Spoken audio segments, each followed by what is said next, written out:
Hello everyone, this is Mandeep Kaur Tangra. Welcome to the Mandeep Kaur Tangra Show.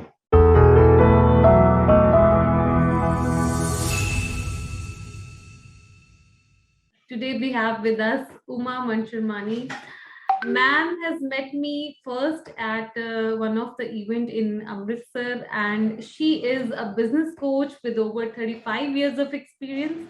And I personally feel that she is a mentor to everyone who is in business. Even I feel that she is my mentor. I keep on watching her, and आज मेरा मन किया कि मैं ma'am को अपने show पे बुलाऊं.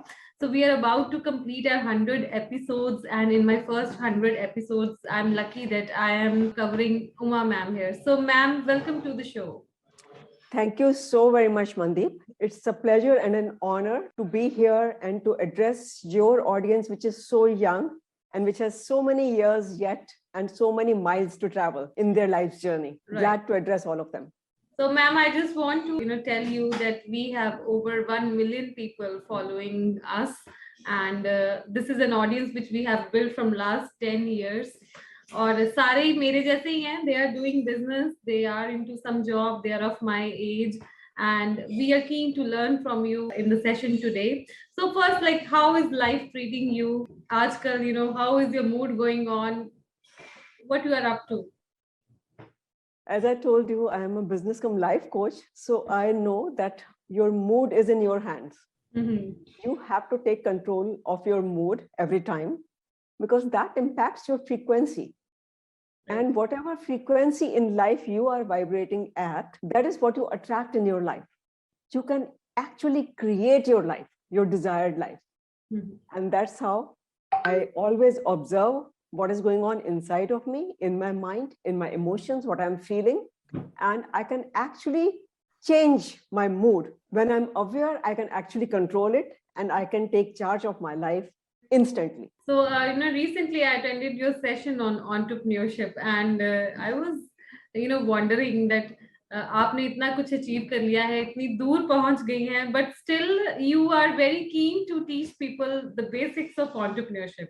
Yes, because everything starts from basic. Everyone has to learn from ABC. And when the audience was students, mostly, it was a mixed audience. So students have to know their cause. We know that business, has to be run on some purpose. Mm-hmm. The bigger the purpose, farther you go, the greater heights you have the burning desire to achieve. Mm-hmm. And it's not only the purpose. Eventually, the results also matter. Mm-hmm. The purpose definitely drives you, but the result of business has to be profit. Right. Every business must result in profit. If it is not, then business life or entrepreneurship is a struggle. And all entrepreneurs go through it, including me. I also had my set of struggles. Right. But how to turn them into victories? This is what I love to talk about, so that people can have easier journey. So to my audience, I want to tell again that she's one of the finest business coach. So Uma ma'am, how are you helping people to be great leaders? Leadership is a skill which can be learned, and leaders have to be very clear. So clarity of mind is the first step, because clarity is power. When you know where you want to go, going there is just merely chalking your route, which route you want to take. That's why first, clarity of your life's purpose or what you are doing. Is that your final goal? Are you happy with it? And you want to consistently do it for n number of years? Right. And in case it is just fantasy, something that is not worthwhile, something that is just a Me Too thing, where you will always be struggling in your business. So how you are helping, like what different initiatives you are taking? Are you, doing webinars, or, you have also started Tajurba? So, how you are changing, impacting the life of people to become the future leaders? We have various modules where we actually empower people to realize where they are and what are the gaps in their own thinking, in their own patterns, in their own life, in their own functioning style. So at all levels, that's why I say that Tajurba is something that transforms you 360 degrees, which is not like coming back to square one, which is like multidimensional, spherical. In every plane and every axis of the sphere, we give you and provide you opportunity. And wherever we find, and you find, we don't find, we can actually see, but we help you find what are the gaps that you can fill in, where you need to fill in and bridge your gaps. Right. So, what do you think? How much coaching is important for a businessman? Normally, people are into legacy businesses for 50 years. They never thought to, hire somebody to coach them, to coach their team. So, how a business coach, can change somebody's life, or what direction he gives? So I would like to state here my own example that we had a very big thriving business. We started from a scratch in 1986 beginning, and in less than 10 years, 9 years time, we came out with the most successful IPO of our time in our industry, which went over 300 times subscribed. That time there was no TV channels and all, dedicated news channels for this. So it wasn't a hype, but people who were in the IPO investing space, they used to read Business Standard and all. And there they used to collect the knowledge. Now there it was like headlines, a small company from Mayapuri comes up with this kind of IPO. And we made it big. Our business started growing left, right, center through the roof. We became one of the top 50 in NCR. And then it all collapsed. It came down to zero. Or in the negative, I would say, we took extra exposure because we didn't have any coach to look up to. And we used to have aspirations to make it one of the biggest companies. So without covering the risks or taking calculated risks, we started giving credit to the clients to a tune which we could not afford. So we were taking credit from the bank and supplying goods. At one time when they pulled the plug, then you come to know where you have landed yourself. Right. So we sold all our life belongings to pay off the banks, to pay off the market, pay off the creditors, everyone. And we had to start our life from zero once again. And it's very difficult when you're living a certain lifestyle to come down to zero and start working from there. You have actually traveled those miles. You are used to living in a certain manner, a certain standard, a certain way, a certain lifestyle. So I definitely feel if I had a business coach at that time, he would have not let it happen. Right. That's how important it is. Now, whether it's your own business or you have inherited it, equation is same. Yes. That's how important it is. Yeah. So what were your previous businesses, and what is your current venture you are into? So we were into apparel export, and that is how we started our journey. My husband was in it, and then later obviously his partnership broke and I started with him. So we both built it up together and it became a thriving business for us. Eventually the clients, they became so dependent on us, and we were working directly with the store chains, and they were very happy with the product that we would send, the range that we would make. The success rate of my range was like, if I was sending them like 205 samples, so I would get orders on 198 of them. That became my success rate. That's how we got so tuned to the client's taste, and the quality was very good. They used to love, so they started wrapping up their business from other vendors and giving it to us. That's how we grew with those clients. Eventually the business became so big that our 3 factories could not support.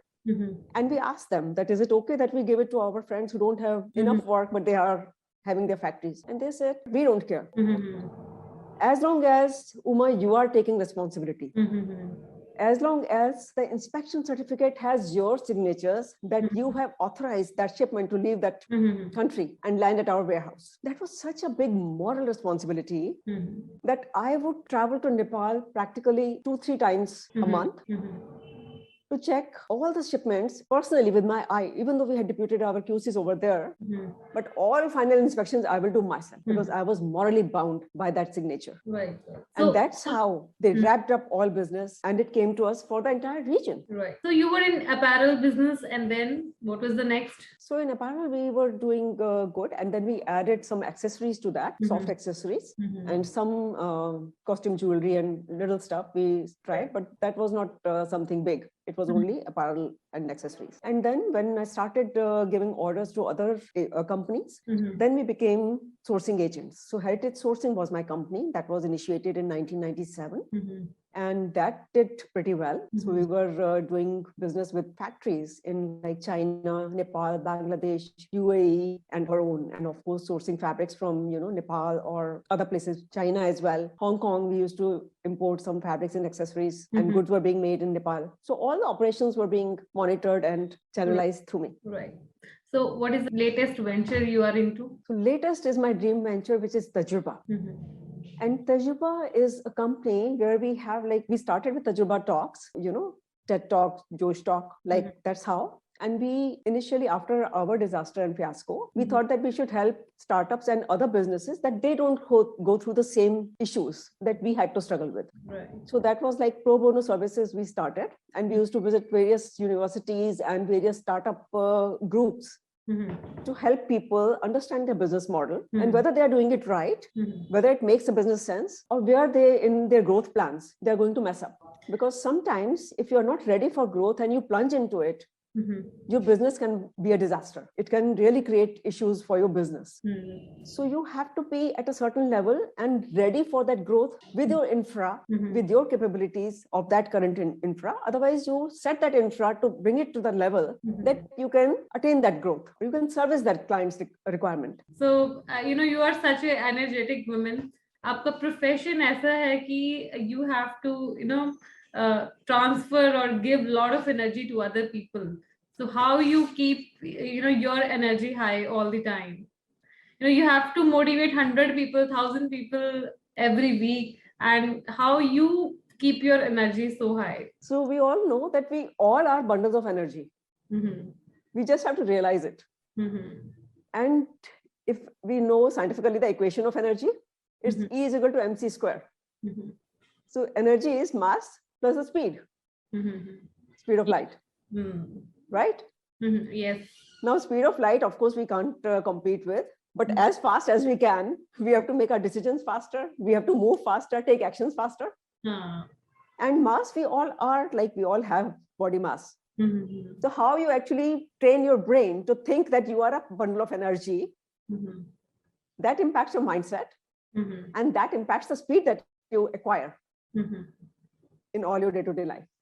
Right. What you want to do, if you are actually having something to look up to, and you want to reach that goal, it will keep you awake, it will keep you on the roll. What accomplishments you would like to mention that, at different stages of life, life must have brought you, happiness, brought you some accomplishments, you felt very nice at, during those moments, because life में इतना ज़्यादा मेहनत की है, इतना ज़्यादा tough time देखा है, इतने struggles होते हैं, and then you reach to some point at different, and then they change your life, step up in your life in various times. So what are your accomplishments? My work, because I was so dedicated. When I started, I didn't have any government exposure or any designing exposure. I was a science student. And dream of my dreams, in the heart of my hearts, when I was a child, I was very much inspired by Madame Curie. So I wanted to be a scientist forever. Ever since I read about her, I wanted to invent something that I could contribute to humanity for their benefit and something. And when I grew, I loved science, and I got very keen about taking biology and become a doctor, a surgeon actually, not even a doctor. And my professors, they used to say, because at that time we were again having some family challenges, and mom said that we cannot afford medical education. And we had no exposure, so we didn't know that student loans exist, because no interaction from outside world. Right. So I joined normal BSc honors zoology, but my dissections were to the tune that my professor once said that, Uma, your dissections are so fine that out of all surgeons, only 5% can make it to be neurosurgeons, and you will be one of them. So even after finishing your BSc honors, if you attempt for medical, you must try. But because the family, atmosphere was different, I'd like to share one more thing. Yes. In my business, because I told you that I was not from the background, and I started designing, and our orders, they started growing. I hadn't stepped out of the house because obviously I was, in a controlled atmosphere, but I definitely was having that intellect, and I wanted to break those glass jars, and I wanted to, be free mentally, emotionally, as a personality. So I wanted to go out and have some exposure for myself, which initially was a resistance in the family. And eventually I could convince my husband. It took me 7 years after we started our business to convince him that, yes, I can travel alone. I can bring in business, because marketing definitely involves, a lot of communication skills. Right. So when I went there, I was definitely very scared because I had not been to market alone. And I decided that I'm going to travel alone across the seas. I had gone to states like twice with my husband. And that was when I decided that I want to go alone. And when I reached there, definitely I was damn scared, and I made my way. I knew that if I'm advancing, I'll be able to make my way. I reached there and I started targeting the client that we were eyeing from the start of our business. Until then, we had not cracked. After long persuasion, I got entry there from on that trip itself. Right. That first trip of mine. And the order size that I got at that time, 25 years from now, 26 years now, was 1 crore. Right. That was so big at that time. And the profit in that was 100% on my cost. 50 lakhs of profit. Right. Unheard of in the industry. In the budget mass market industry, it was unheard of. They used to work with, benchmark of 15, 20%, maximum 25%. Right. So that was my biggest victory, I would say, for, as an entrepreneur, as a business person. Yeah, great. How was your experience at TED? Like, you must be one of the initial speakers at TED. Now it is quite common in India. But when were you at TED? Like, in which year? In 2019, it's quite recent. Okay, quite recent. So Yeah. how was your experience? I loved it actually, because I know that I had a challenge and I overcame to become a public speaker. And I speak with heart. All my experience comes from my life's experience. That's how people can actually relate with it. And there are certain issues, like all businesses, they struggle with the recession, thought of recession actually. And it is difficult to identify a recession for common people. For economists, it is good. So it is one of the studies that I did. And based on that, I created my TED Talk. What do you think out of your experience that women have now, they have stepped out of their comfort zone or not in terms of doing businesses in India? Very, very small percentage. Very small percentage like you are following what they want to do. There are still so many, because we are into training, so we get a lot of women candidates who come and join our trainings as well. And women who want to do things, they come for mentorship, they come for advice. Mostly they're influenced still by their family. They would like to take, they'd like to discuss with their husband, take his approval. Now, discussing with someone and coming to a consensus is okay in a relationship, but taking someone's approval before taking any next step is making you dependent on that person. Yeah. We see that women, even now, they don't have their own finances. They don't take care of themselves. Their husband is taking care of the finances. Invest, or who takes LIC policies or mutual funds or any future decisions. This is one thing I want to say to all women. First of all, start making your decisions for yourself. That is the first liberation. It gives you so much power. You are creating your own funds. Many of them, they are already creating their own funds. So long as it is mutual, it's great. Never seek approval. Be confident enough to know. Taking advice is okay, but ultimate decision has to be yours. You have come to a long journey. You are a successful entrepreneur. And how you handled the most challenging times in your business? So most challenging times were definitely very trying times when we were, selling our house, our big bungalow to pay off the banks, all our properties, our factories and everything to pay off the creditors. That was a very, very tough and challenging time. And luckily, when, some disaster happens, God has created universe in such a way that what you need, that answer shows up if you are looking for it, if you have your eyes and ears open. So at that time, we came across some workshops in the newspaper, one small tiny ad of, Alpha Mind Power. And I decided that we have to take it. And that's how I started learning about mindset. Prior to that, I was so busy in our business. I used to work, so to say, 72 hours a day. Like that was the amount of work I used to handle. Probably in my own business, at that time, I didn't know what is working in business and on business. I was not a business coach at that time. And because I didn't find other people working with me as thorough and competent as I was, so I would get into the details. My customers, they loved me thoroughly for that. And I would try to make my staff, learn those details, to have that eye for the detail. Some of them were good and they would pick up. And some of them would feel that, okay, humne nahi kiya to ma'am to kar hi le. That kind of mentality also happened. Right. So I started working on my mindset. And I learned that all that we see externally is ultimately result of our mindset. What all was being served to me and I was holding inside because I was not venting out or giving it out for a certain amount of years. I felt at that, I learned actually, not felt. Probably that was the reason, because if you're holding on negativity and it keeps piling inside you, it's going to show up in your external circumstances. This is what I learned, and now I practice law of attraction, and touch wood, it works. So what is your dream yet to achieve? That I'm impacting 1 crore lives, making them successful in their life, and with the definition of whatever success means to them. Every one of us have a different definition for success. For some who are struggling in relationship, if their relationship normalizes, that can be a success.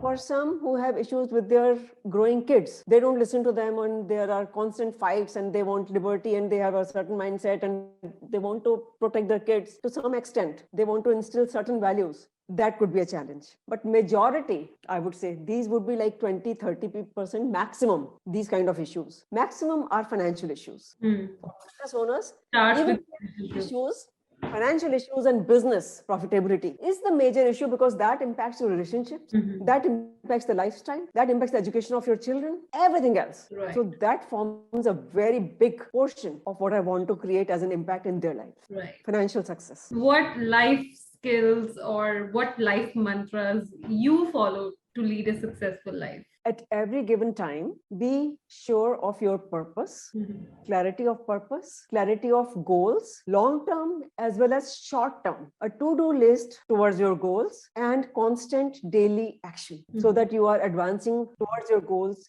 daily, step by step, inch by inch. Every inch counts. Right. So anything else you want to say which I have not asked? I'd like to say that many times it's your own self-doubts, your fears, your anxieties that built up from your previous experiences. They start determining your current and your future in your mind, or what other people think about you, what they make you feel, or what they talk about you, which you either directly they convey or you overhear. These things, they seep into your mind and create negativity and self-doubt. Believe me, nothing of it matters. And you look up to certain people that they will come to your rescue or help. You don't need anyone. Right. You be your own support and be a support for others. Whatever you lack the most in life or you desire the most in life, no matter how little you have that with you right now, you still part of it to someone who is in more dire circumstances than you, and you will see a rush of abundance in your life. Like most of the questions, I think they came out of my own mind and must be helpful to a lot of women listening to us today. And thank you so much, Uma ma'am. Thank you so much, Mandeep, and loved your show. Loved being here. Thank you. Thank you, ma'am. Thank you. And to my audience, we talked to Uma Mansharamani today and we learned a lot about her life and her experiences. And thank you for being on Mandeep Kaur Tangra Show.